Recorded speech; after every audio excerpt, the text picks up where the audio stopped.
मोर मुकुट की लटक को जो देखे सोना,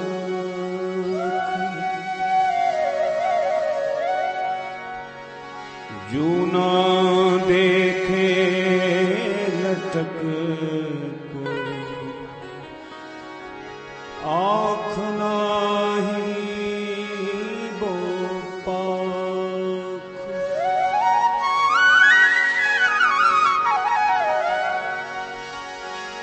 दीवाना हूँ तेरा कान्हा, दीवाना हूँ तेरा कान्हा, दीवाना हूँ तेरा कान्हा, दीवाना हूँ तेरा कान्हा। ओ मुझे दर से ना ठुकराना, मुझे दर से ना ठुकराना, दीवाना हूँ तेरा कान्हा, दीवाना हूँ तेरा कान्हा, दीवाना हूँ तेरा कान्हा, दीवाना हूँ तेरा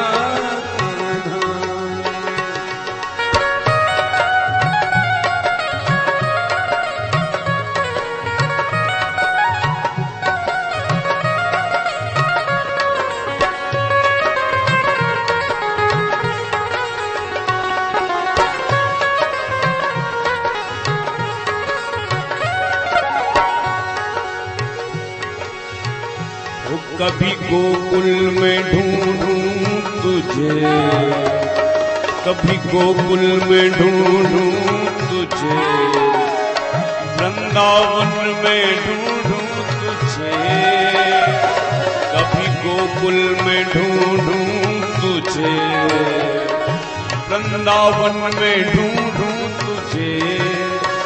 ओ नंदगांव में, हाँ नंदगांव में तुझे, वृंदावन में ढूंढूं तुझे, ओ नंदगांव में ढूंढूं तुझे, वृंदावन में ढूंढूं तुझे। ओ ढूंढी आया मैं बरसाना, ढूंढी आया मैं बरसाना, दीवाना हूँ तेरा कान्हा, दीवाना हूँ तेरा कान्हा, दीवाना हूँ तेरा कान्हा, दीवाना हूँ तेरा कान्हा।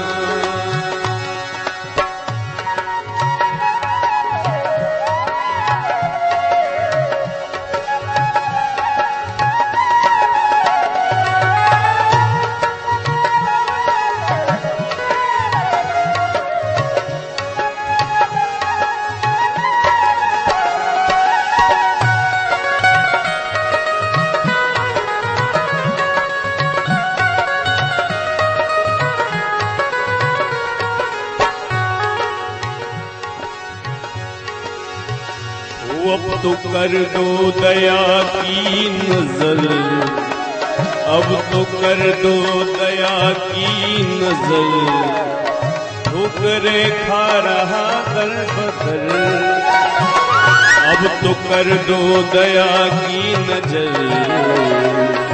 ठोकरे खा रहा दर बदर। एक तेरे हो कान्हा तेरे, एक तेरे इस दर के सिवा नहीं दुनिया में है मेरा घर, एक तेरे इस दर के सिवा और दुनिया में ना मेरा घर हो। मुझे दर से ना, मुझे दर से ना, मुझे दर से ना ठुकराना, मुझे दर से ना ठुकराना।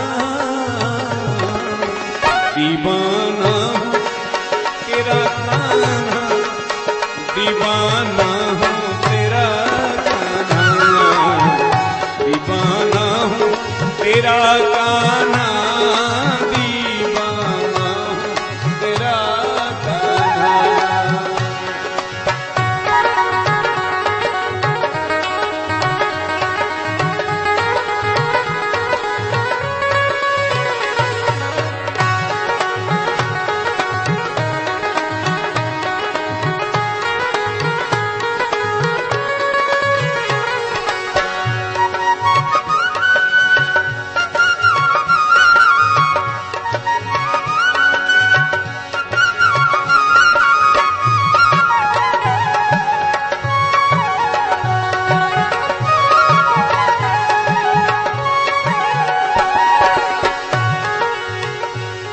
हर तरह से तुम्हारे हैं हम, हर तरह से तुम्हारे हैं हम।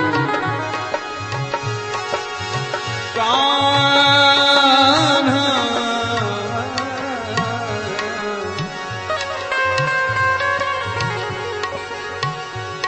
हर तरह से तुम्हारे हैं हम, आप मानो ना मानो भले। हर तरह से तुम्हारे हैं हम, आप मानो ना मानो भले। तेरे चरणों में निकले कदम, आप मानो ना मानो भले। हो तेरे चरणों में, कान्हा चरणों में, हो तेरे चरणों में निकले कदम, आप मानो ना मानो भले। फिर भी मैं क्यों हूँ, फिर भी मैं क्यों हूँ बेगाना, फिर भी मैं क्यों हूँ बेगाना। दीवाना तेरा कान्हा, दीवाना हूँ तेरा कान्हा, दीवाना हूँ तेरा कान्हा, दीवाना हूँ तेरा कान्हा, दीवाना हूँ तेरा कान्हा, दीवाना हूँ तेरा कान्हा, तेरा कान्हा, तेरा कान्हा।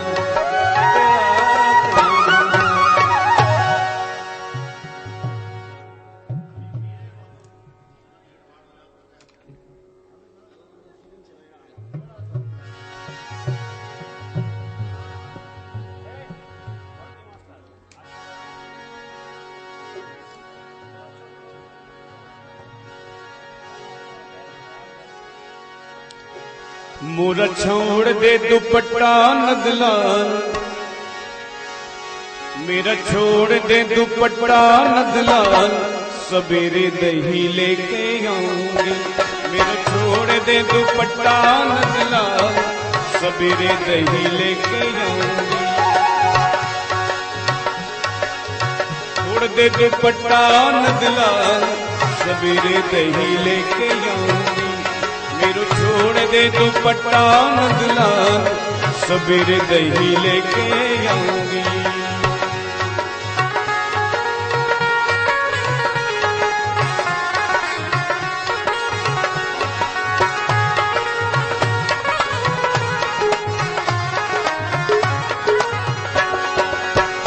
ना माने तो मेरी चुनरी रख ले, ना माने तो मेरी चुनरी रख ले, ना माने तो कौन चुनरी रख ले।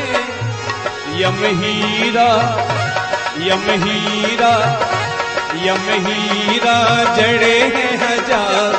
सवेरे दही लेके आऊंगी, यम हीरा जड़े हैं हजार। सवेरे दही लेके आऊंगी। मेरो छोड़ दे दुपट्टा नंदलाल, सवेरे दही लेके आऊंगी।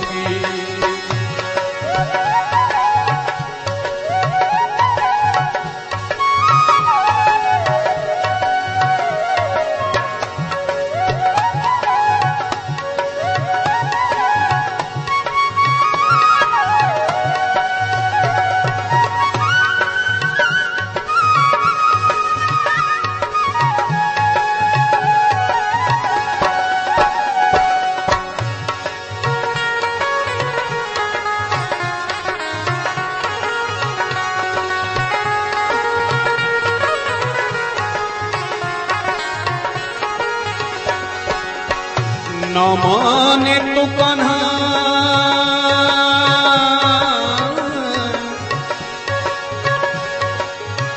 ना माने तो मेरा कंगना रख ले, ना माने तो मेरा कंगना रख ले, ना माने तो मेरा कंगना रख ले।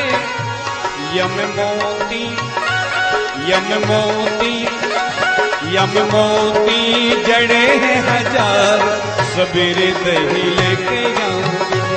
यम मोती जड़े हैं हजार, सवेरे दही लेके आऊंगी। मेरो छोड़ दे दुपट्टा नंदलाल, सवेरे दही लेके आऊंगी।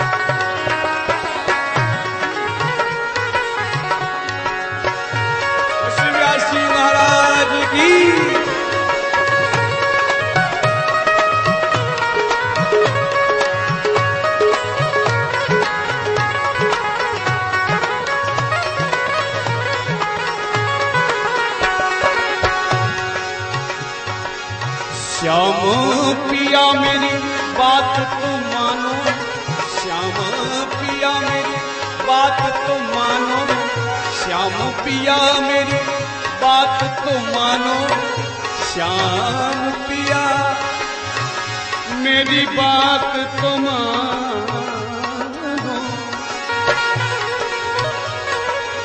श्याम पिया मेरी बात तो मानो। मेरी अरज, मेरी अरज, मेरी अरज करो स्वीकार, सवेरे दही लेके आऊंगी। मेरी अरज करो स्वीकार, सवेरे दही लेके आऊंगी।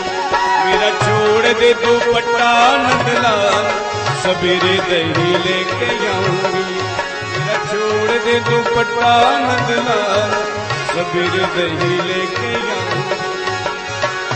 आहा करत कान्हा पैया परत हूँ, आहा करत तोरी पैया परत हूँ, आहा करत मैं तो पैया परत हूँ।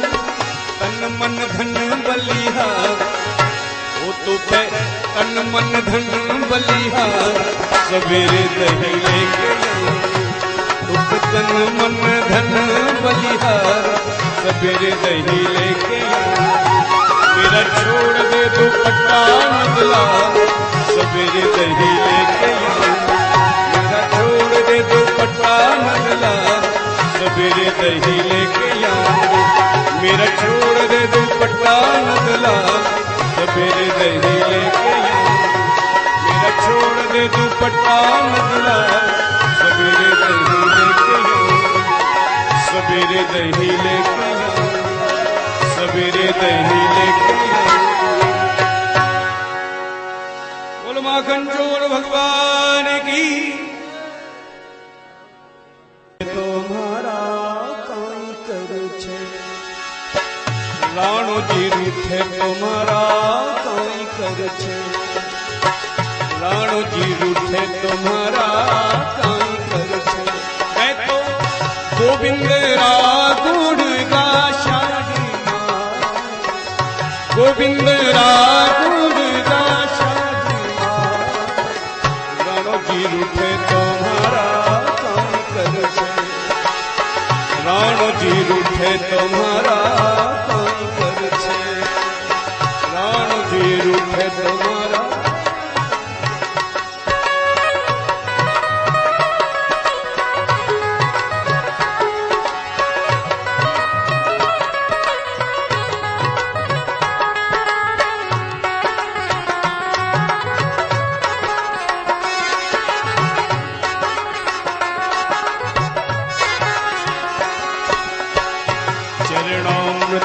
को नेम हमारो चरणामृत को नेम हमारा रुचि रुचि भोग लगा शादी रुचि रुचि भोग लगा शादी राणो जी रूठे तुम्हारा काई कर छे राणो जी रूठे तुम्हारा काई कर छे मैं तो गोविंद रागुन दाशा गोविंद रागुन दाशा राणो जी रूठे तुम्हारा काम कर छे राणो जी रूठे राणो जी रूठे तुम्हारा काम कर छे राणो जी रूठे तुम्हारा काम कर छे राणो जी रूठे तुम्हारा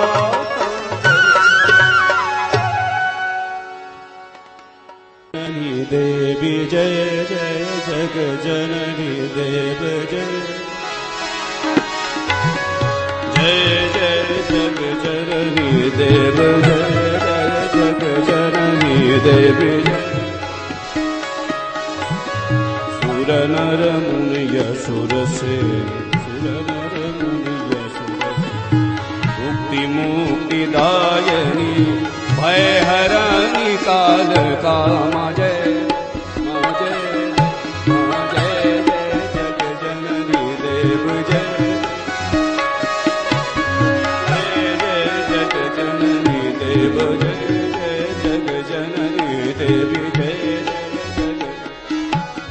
सुर नर मुनि सुर से सुर नर मुनि सुर से मुक्तिदायनी भय हरणी काल कामा जय जय जय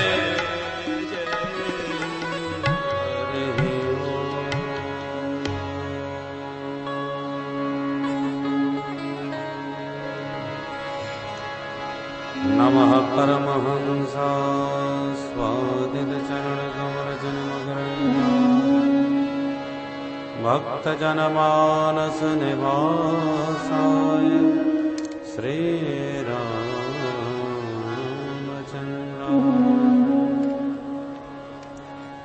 ध्येयं सदा परिभवग्नमभीष्टदोः तीर्थास्पदं शिवविरिञ्चिनुतं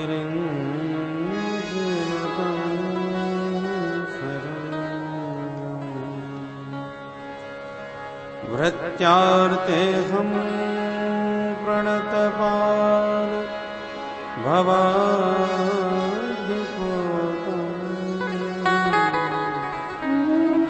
वन्दे महापुरुषते चरणा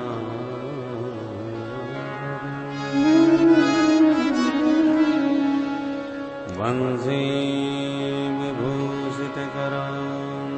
विभूषितकराङ्गवनीदा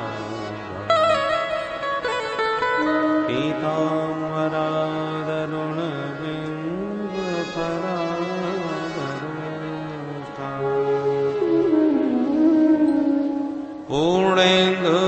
पूर्णेन्दुसुन्दरमुखा दरविन्दनेत्रा कृष्णात् परं किमपि तत्त्वमहं न जाने नारायणं नमस्कृत्य नरं चैव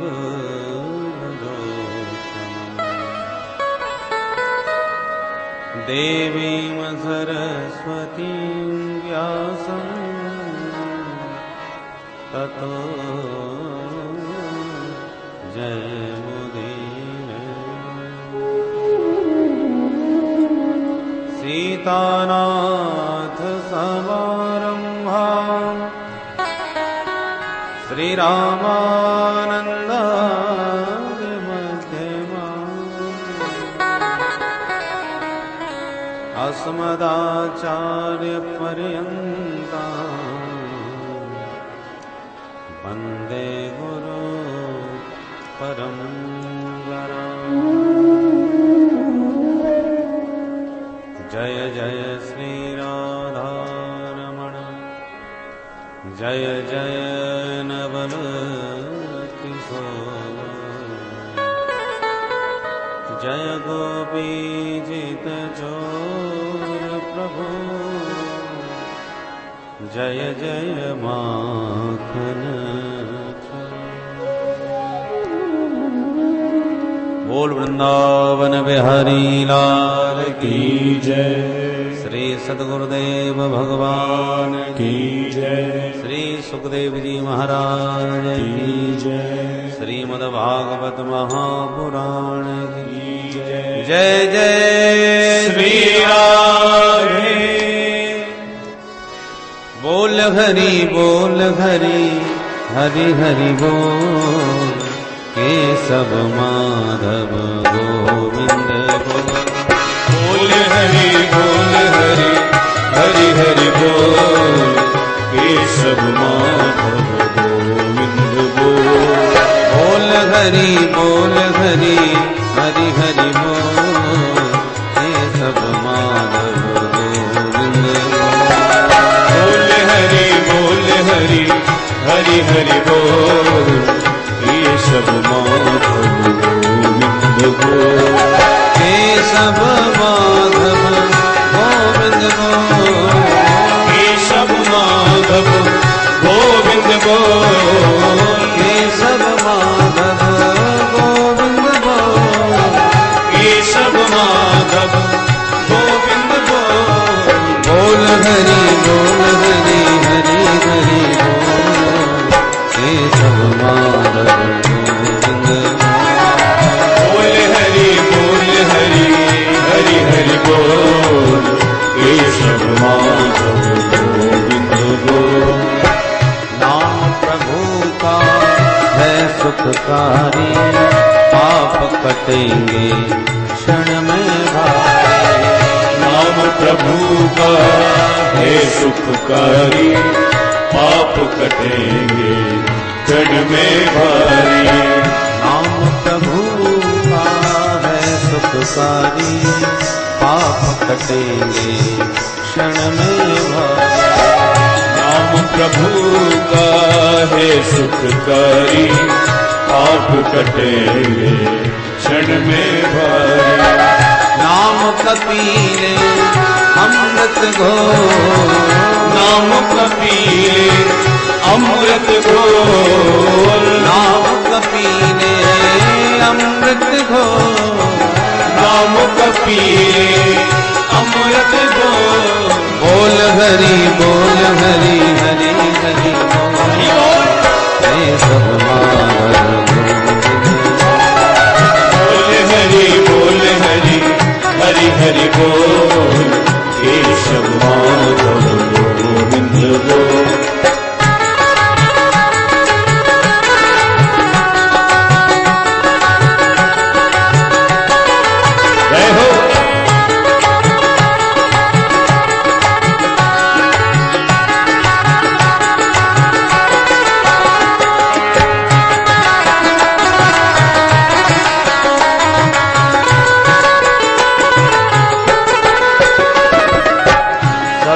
अहिल्या सदन कसाई नाम जपन के मुक्ति पाई।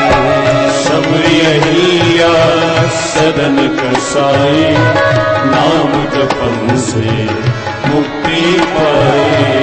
सबरी अहिल्या सदन कसाई नाम जपन से मुक्ति पाई। सबरी अहिल्या सदन कसाई नाम जपन से मुक्ति पाई। नाम की महिमा है अनमोल, नाम की महिमा है अनमोल, नाम की महिमा है अनमोल, नाम की महिमा है अनमोल। बोल हरि बोल हरि हरि राधे हे सब माधव गोविंद हरि हरि बोल, केशव माधव गोविंद बोल।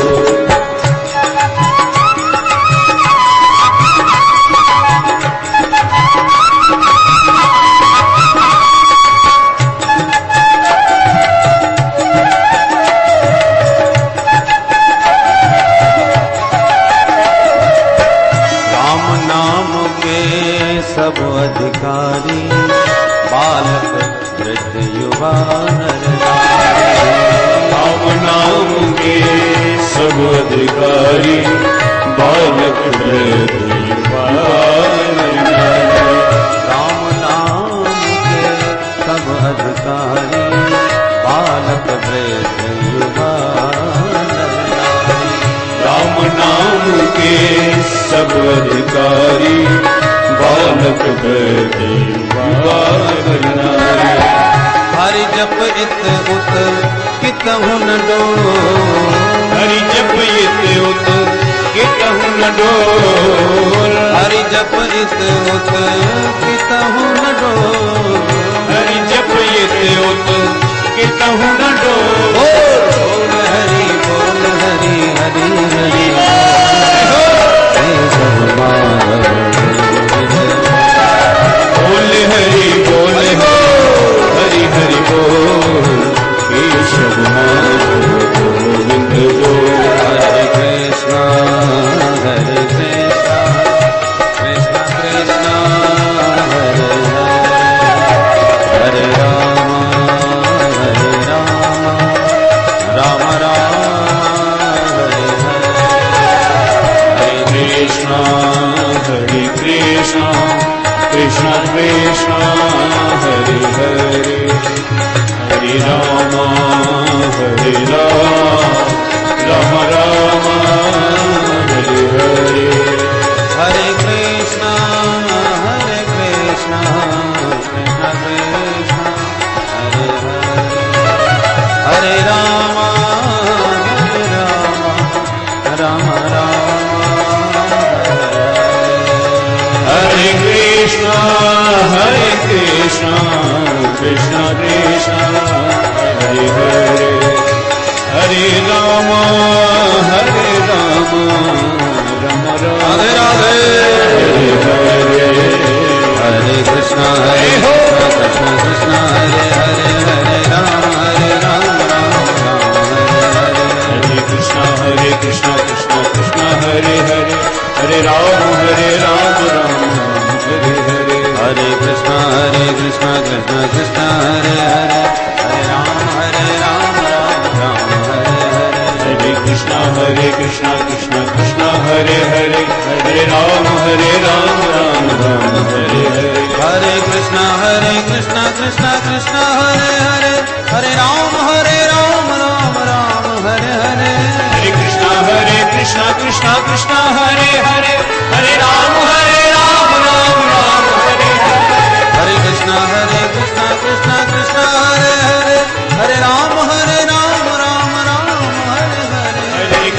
हरे कृष्णा कृष्णा कृष्णा हरे हरे, हरे राम राम हरे हरे। हरे कृष्णा कृष्णा हरे हरे, हरे राम राम हरे हरे।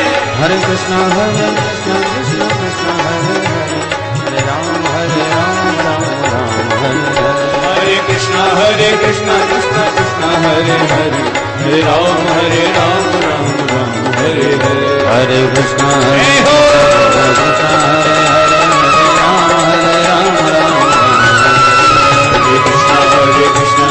कृष्णा हरे हरे, हरे राम हरे कृष्णा कृष्णा हरे हरे, हरे राम राम हरे हरे। हरे कृष्णा कृष्णा कृष्णा हरे हरे, हरे राम हरे कृष्णा कृष्णा हरे हरे, हरे राम राम हरे हरे। बोल वृंदावन बिहारी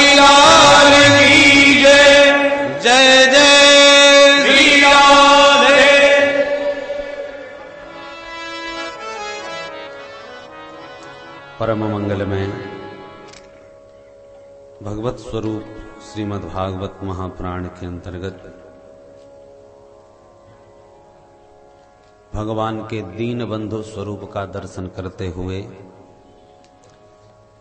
परम भागवत सुदामा जी का पावन चरित्र प्रातःकालीन सत्र में आपने श्रवण किया।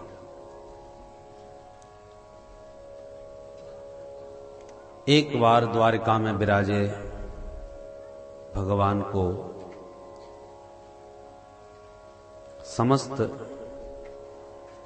विद्वानों ने मिलकर के निवेदित किया कि भगवान अब की बार सूर्य ग्रहण बड़ा जबरदस्त पड़ रहा है, बहुत विशाल, और हमारा निवेदन है कि सूर्य ग्रहण काल में प्रभु कुरुक्षेत्र स्नान करने का बड़ा भारी पुण्य होता है। यदि आप उचित समझें तो इस पावन पुण्य अवसर पर हम लोग कुरुक्षेत्र स्नान करने चले। भगवान ने तुरंत स्वीकृति दी कि हम स्वयं चलेंगे और अपने समस्त परिकर को भी ले चलेंगे। तब तो भगवान द्वारकानाथ का समस्त परिकर बड़ा प्रसन्न हुआ, चलो सब चलेंगे। तो देवकी मैया, रोहिणी मैया, वसुदेव जी महाराज इत्यादि समस्त भगवान अपने परिकर को और अपनी समस्त रानियों को साथ में लेकर भगवान कुरुक्षेत्र पधारे। उधर वृंदावन में विराजमान ब्रजवासियों ने भी नंद बाबा से निवेदन किया, बाबा कुरुक्षेत्र में चलो स्नान करे आवें, सूर्य ग्रहण बड़ो जोरदार है। नंद बाबा बोले चलो, तुम चलोगे तो हम चलेंगे। तो नंद बाबा, जसोदा मैया और सब गोपी ग्वाला मिल करके बैलगाड़ियों में सामान लाद के वो भी कुरुक्षेत्र को रवाना हो गए। इधर इंद्रप्रस्थ से पांचों पांडव द्रौपदी जी को साथ में लेके, कुंती मैया को साथ में लेके अपने समस्त दल बल के साथ कुरुक्षेत्र को चल गए। कोने कोने से सभी आ रहे थे। बड़ा विशाल मेला कुरुक्षेत्र में लगा, अपार भीड़। पर कितना भी बड़ा मेला हो, कितनी भी भीड़ हो, महापुरुषों के लिए तो स्पेशल जगह मिल जाती है। द्वारकानाथ जब पर्व काल में स्नान करने के लिए चले तो एक साथ भीड़ उमड़ी। तो द्वारकानाथ के जो सेवक हैं वो उनके लिए मार्ग बनाते हुए जाने लगे, हटो हटो द्वारकानाथ पधार रहे हैं, रास्ता खाली करो। ऐसे मार्ग बनाते जा रहे थे। संयोग की बात उसी मार्ग से ब्रजवासी भी सब जा रहे थे, वो भी स्नान करने के लिए आए थे। पर्वकाल हुआ, आप चल पड़े। तो जो ग्वाला उस मार्ग में जा रहे थे, रास्ता बनाने वाले द्वारकानाथ के सेवकों ने उनको भी धक्का मारा, ए भाई ग्वालाओ एक किनारे हो जाओ। ब्रजवासी बोले क्यों? अरे तुम्हें सुनाई नहीं पड़ रहा द्वारकानाथ पधार रहे हैं, वो पर्व काल में स्नान करने जाएंगे, अभी अभी निकलने वाले हैं यहां से।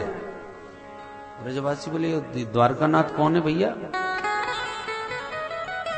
सेवक बोले बड़े विचित्र हो तुम, अभी द्वारकानाथ से परिचित नहीं हो? संसार में कौन है जो उनसे परिचित न हो भाई। श्री श्री 1008 श्री महाराजाधिराज द्वारकानाथ श्री कृष्णचंद्र जी महाराज पधार रहे हैं। लंबा चौड़ा जब परिचय दिया और जो कृष्णचंद्र नाम लिया, ब्रजवासी तो सबके सब उछल पड़े। अरे तो का अपनों कन्हैया ये द्वारकानाथ बन गयो? अरे भैया इतनो बड़ो है गयो कि वाके ताई सब आगे पीछे नौकर चाकर वाकू रास्ता बनाते जावे। अब तो खुशी के मारे सब ठुमकने लगे, नाचने लगे। तो या को मतलब कन्हैया आयो है। अब बेचारे जो सेवक थे द्वारकानाथ के, उनको तो नहीं मालूम ये कौन है। क्योंकि प्रभु से सभी प्रभावित हैं तो ये भी कोई उनके दीवाने होंगे, ऐसा जान करके वो बार बार फिर धक्का मारने लगे, भाई एक किनारे हो जाओ और दूर से दर्शन करना, हाथ मत लगाना। डांटते जा रहे हैं, एक तरफ धक्का मारते जा रहे हैं न। श्री दामा मधुमंगल बोले जाके अपने बात द्वारकानाथ से कहियो रास्ते में तेरे बाप खड़े हैं। अब तो सेवकों के होश उड़ गए, हे भगवान ये बोल कैसे रहे, इनका दुस्साहस देखो, अभी तुम्हारी शिकायत करते हैं, खबर लेते हैं। सब नाराज हो गए, दौड़ करके भगवान द्वारकानाथ के पास पहुंचे। सरकार आपके लिए रास्ता बनाते होगे हम लोग व्यवस्था बना रहे थे, पर न जाने कौन कहां के कुछ निरे गमार ग्वाले लोग रास्ते में खड़े हैं। ग्वाला खड़े हैं ये सुन के भगवान के भी कान खड़े हो गए। अच्छा, फिर क्या हुआ? बोले सरकार, हमने उनसे निवेदन किया आप एक किनारे हो जाओ। तो वो पूछने लगे कौन आ रहा है? तो हमने सरकार आपका नाम लिया, हमने सोचा आपके नाम से कौन परिचित नहीं है, तो सोचा कि नाम सुनते ही एक किनारे हो जाएंगे, परंतु जब नाम सुना तब तो ऐसा बोले सरकार हम आपसे कैसे बतावे, हमें संकोच लगता है। भगवान बोले जैसा भी बोले हो वैसा बताओ और तुरंत बताओ। ज्यों की त्यों जब वो भाषा का प्रयोग किया, महाराज ये कह रहा था कि कह देना अपने द्वारकानाथ से रास्ते में तेरे बाप खड़े। सुनते ही भगवान एकदम रोमांचित हो गए और समझते देर नहीं लगी कि ये निश्चित रूप से मेरे ब्रजवासी ही हो सकते हैं। मेरा नाम सुन के भी जो मेरे बारे में ऐसा बोले खरा खरा, ये अधिकार तो केवल ब्रजवासियों का ही है। दौड़ पड़े भगवान, तुरंत सुनते ही सेवकों के होश उड़ गए। हे भगवान ये क्या हुआ? पीछे सेवक, आगे द्वारकानाथ। जो ब्रजवासियों ने दूर से अपने गोविंद का दर्शन किया, दौड़ पड़े सब ग्वाला। ऐसा अपूर्व आनंद कुरुक्षेत्र में एकदम अचानक उमड़ पड़ा। सारे ब्रजवासियों से भगवान इस ढंग से मिले कि प्रत्येक गोप को यही लगा कि सबसे पहले हमसे मुलाकात भई है। अनंत रूपों में भगवान सबसे मिले हैं। और सारे ब्रजवासियों के द्वारा जब ये पता चला कि जसोदा मैया और नंद बाबा भी पधारे हैं, तो भगवान तुरंत नंद बाबा और जसोदा मैया से भी मिले। अब तो पर्व स्नान हुआ सो हुआ, एक नया पर्व उपस्थित हो गया और इतना आनंद उमड़ने लगा कि भगवान तुरंत मैया से मिलने के बाद बताए कि द्वारका का भी पूरा परिकर आया है, पटरानियां आई हैं। तो जसोदा मैया भी एकदम गदगद हो गई, सुन ये जानने के लिए, देखने के लिए कि मेरे कन्हैया की बहुएं कितनी हैं, कैसी हैं, चलो मैं देखूं तो सही। जसोदा मैया मिलने आई। तो जसोदा मैया के पास रोहिणी बहुत वर्षों तक रही है। जब तक वसुदेव जी बंदी गृह में रहे मथुरा, तब तक नंद बाबा के पास ही आश्रय लेकर के रोहिणी जी रही हैं जसोदा मैया के साथ। तो रोहिणी मैया ब्रजवासियों से सबसे परिचित है, वर्षों रही हैं। तो रोहिणी मैया जसोदा जी का परिचय देवकी से कराती है और धीरे धीरे सारी पटरानियों से, सब भगवान की रानी पटरानियों से भेंट भई। माताएं सब एक दूसरे से मिल रही हैं। उधर पांडवों को पता चला हमारे द्वारकानाथ पधारे हैं। तो कुंती मैया का मायका है यदुवंश में, इसलिए वो अपने भैया वसुदेव जी से मिलने के लिए दौड़ी। ऐसा अद्भुत सम्मेलन हुआ इस मेला में। अब किसी का भी इस मेला छोड़ करके घर जाने का मन नहीं होता।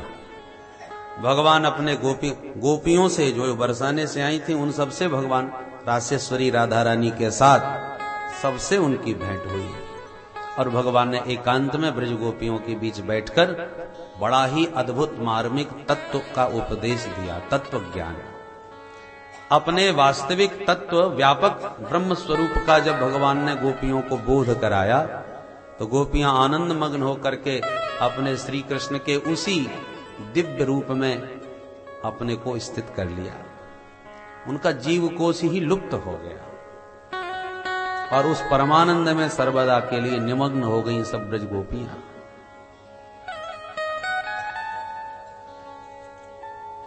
भगवान का अब घर लौटने का मन नहीं, ब्रजवासी भी कोई लौटना नहीं चाहते।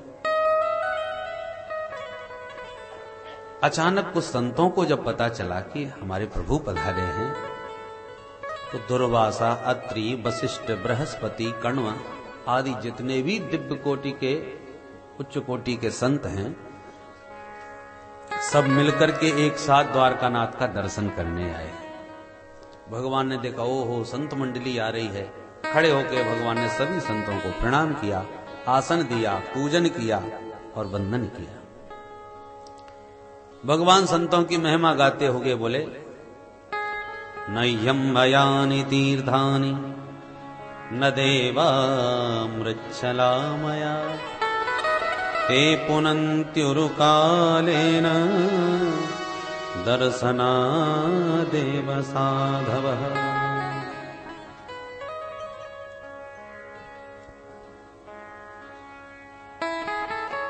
भगवान कहते हैं आप जितने संत हैं मूर्तिमंत तीर्थ हैं।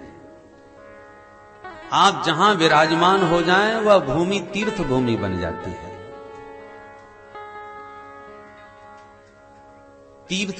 तीर्थ मृत्तिकामय है, जड़ है। तीर्थों में रह करके बरसों बरसों तक आप साधना उपासना करोगे तब कहीं जाकर के प्रभु प्राप्ति होगी। पर आप जैसे संतों का तो दर्शन मात्र कर ले तो गोविंद रीझ जाते हैं। भगवान कहते हैं ते पुनन्त्युरु कालेन, तीर्थों का सेवन करने से तो किसी काल में कल्याण होगा, पर दर्शना देव साधवः, आप जैसे साधुओं के तो दर्शन मात्र से जीव का कल्याण हो जाता है।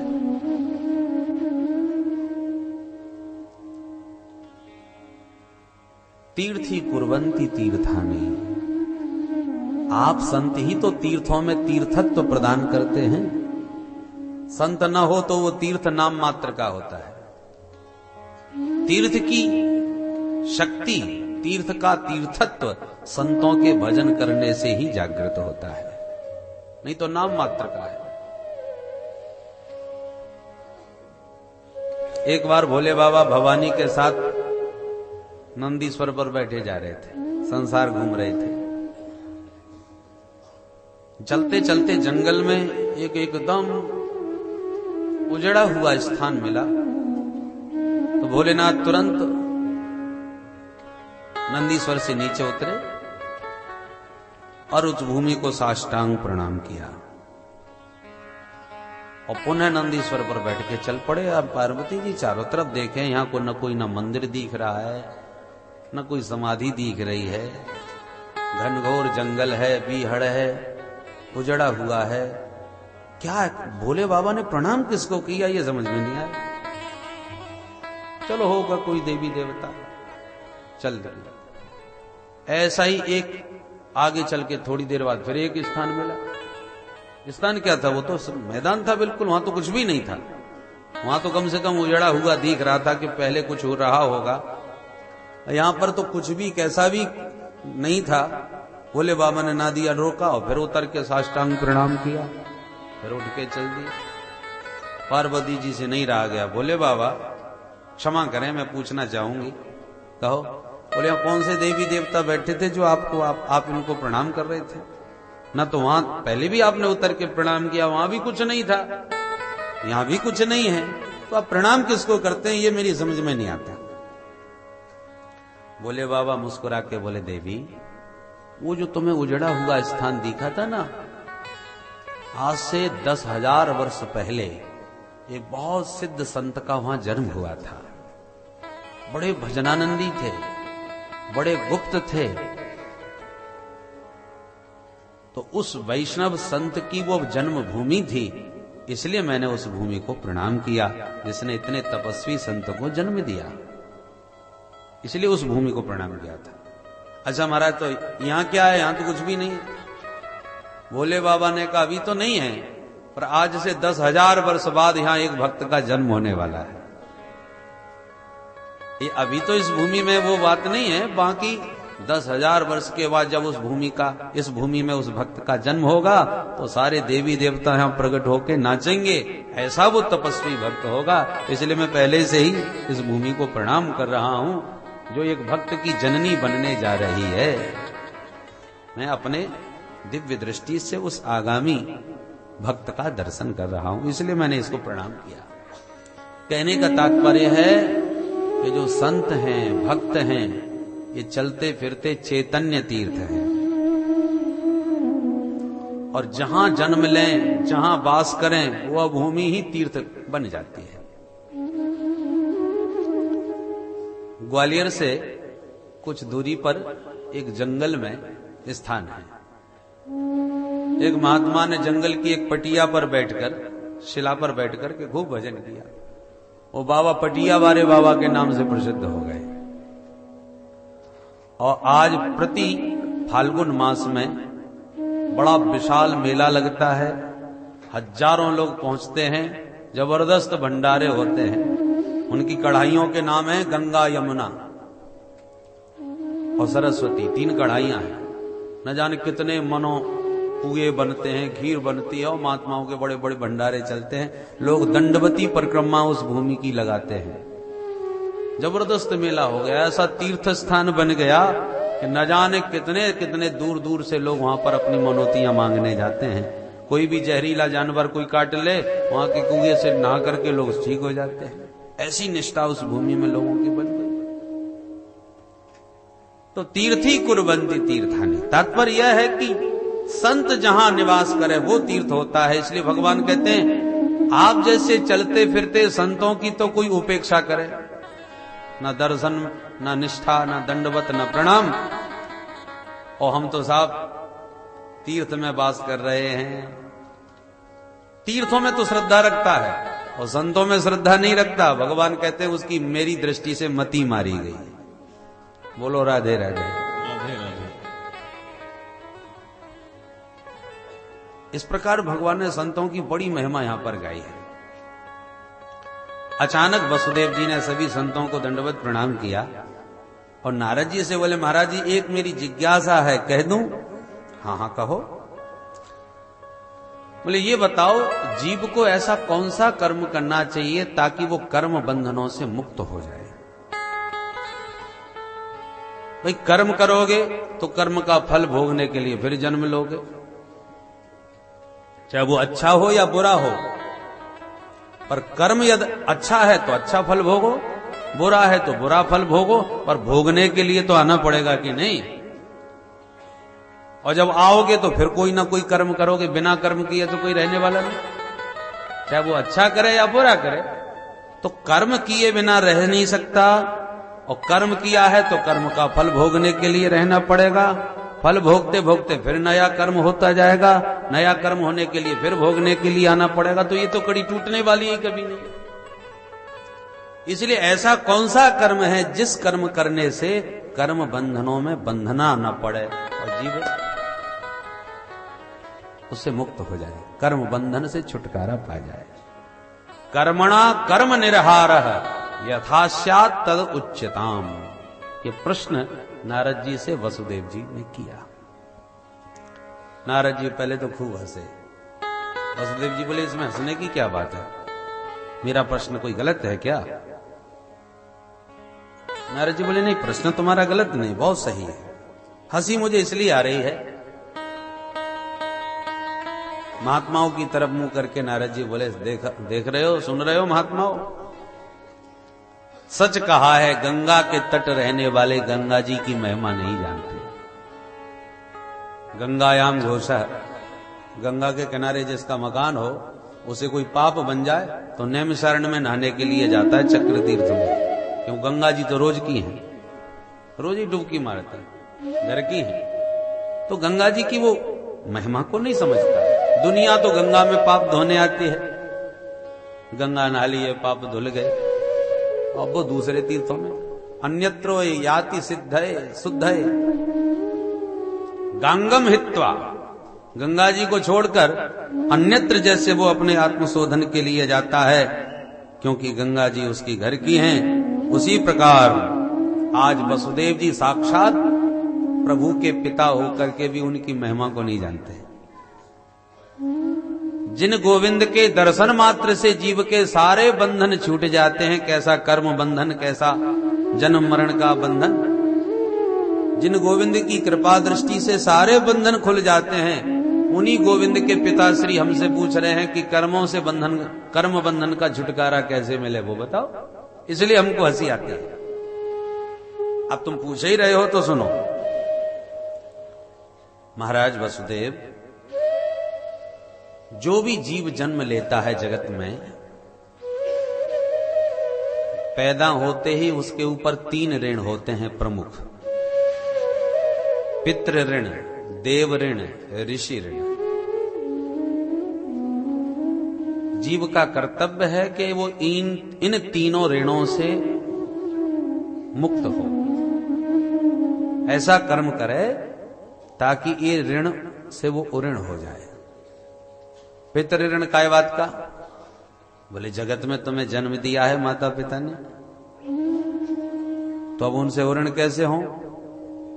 बोले उसके लिए चाहिए सुंदर शास्त्र विधि से विवाह करो, बच्चों को जन्म दो, तो तुम भी जब किसी के माता पिता बनोगे तो अपने माता पिता से ऋण होगे।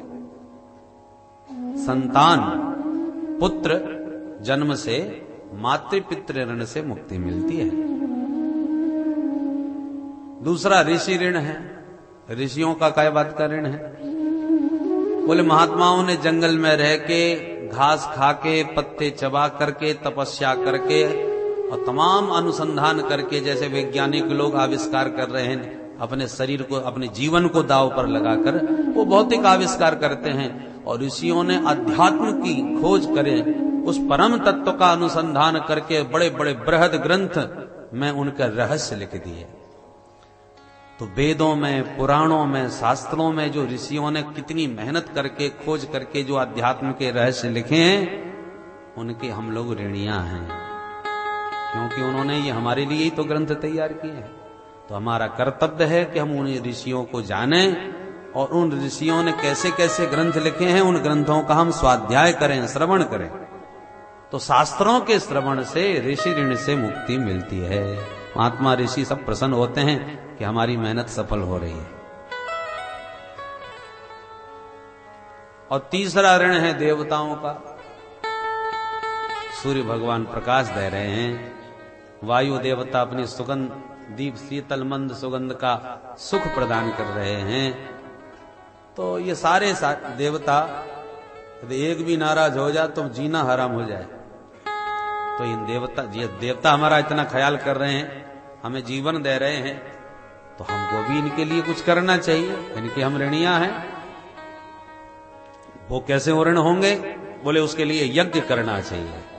यज्ञ में देवताओं को जब हवन के माध्यम से भोजन दिया जाता है, सूर्याय स्वाहा वायवे स्वाहा चंद्रमसे स्वाहा, तो उन देवताओं के निमित्त जो भोजन पहुंचता है तो देवता तृप्त होते हैं, तृप्ति से प्रसन्नता मिलती है, और वो हमें और अधिक सुख और आनंद प्रदान करते हैं।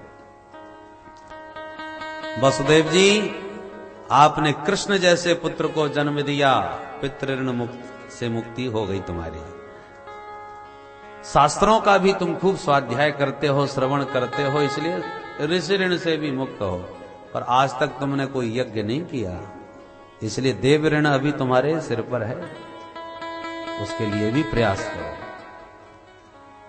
ओहो, भगवान की ओर देखने लगे वसुदेव जी। भगवान बोले पिताश्री आप तो आज्ञा करो, सारी व्यवस्था हो जाएगी। क्या कहना चाहते हैं? बोले मेरी तो इच्छा है, इतने बड़े संत उपस्थित हैं और इतनी बढ़िया कुरुक्षेत्र की भूमि है, तुम चाहो तो यही यज्ञ कर लिया जाए। भगवान बोले जो आज्ञा।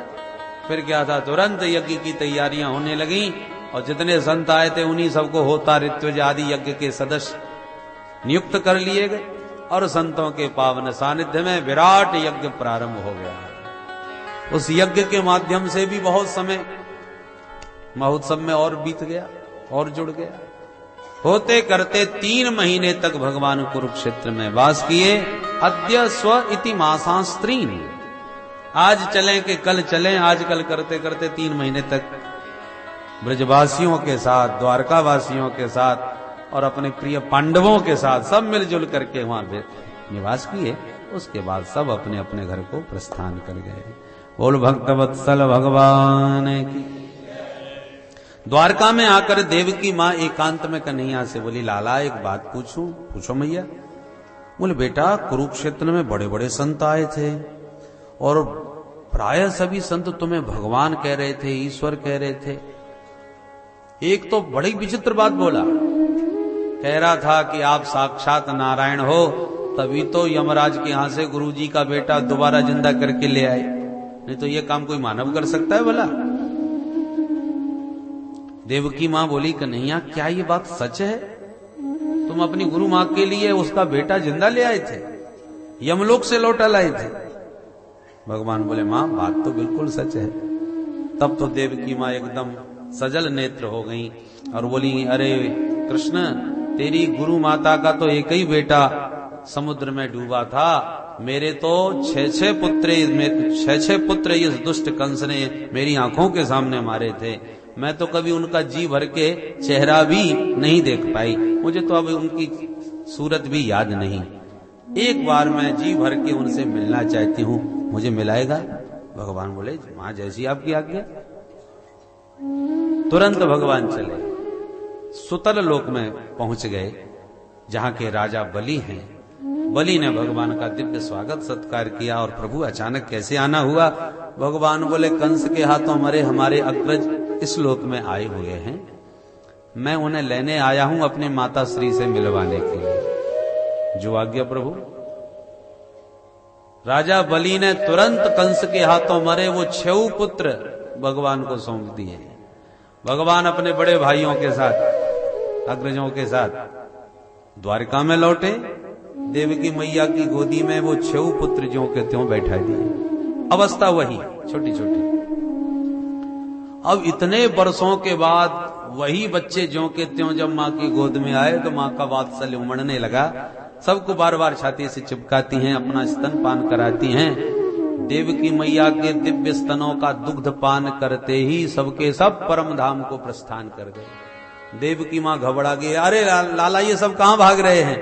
भगवान बोले मां आपने मिलने को कहा था ना, खूब मिला दिए, आपने उनको देख भी लिए, उनसे प्यार भी कर लिया, अब इनको जाने दीजिए, क्योंकि अब इस मृत्यु लोक के वासी वो रहने योग्य नहीं है, वो इस धराधाम पर रह नहीं पाएंगे।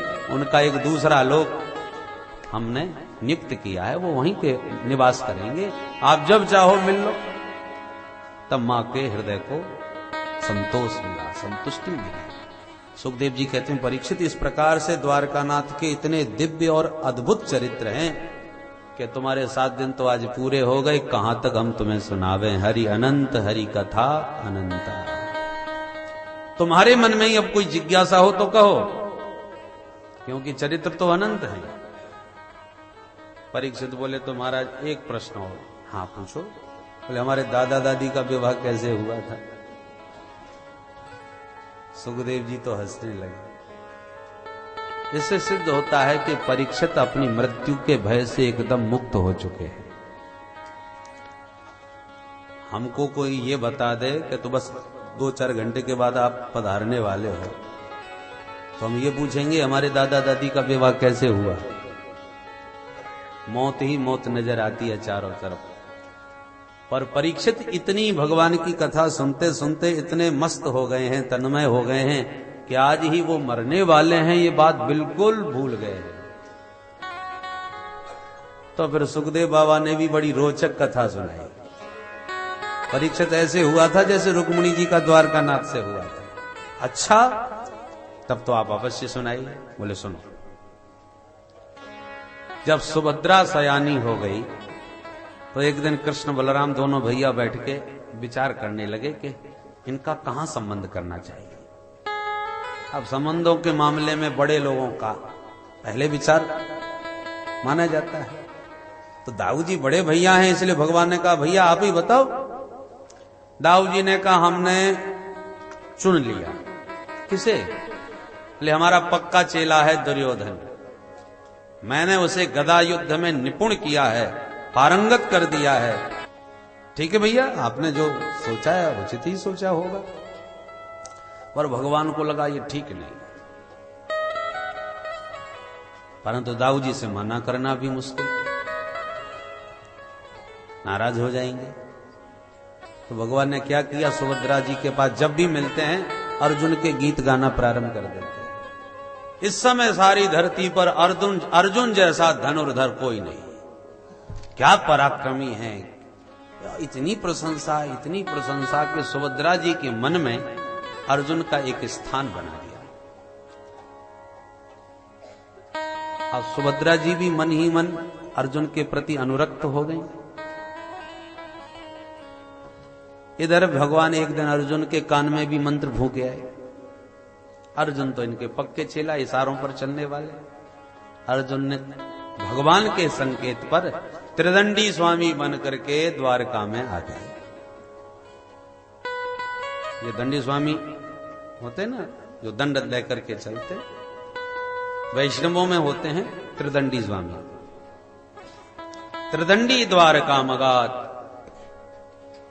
जब महात्मा बन के अर्जुन आए द्वारका में तो कोई नहीं उन्हें पहचान पाए।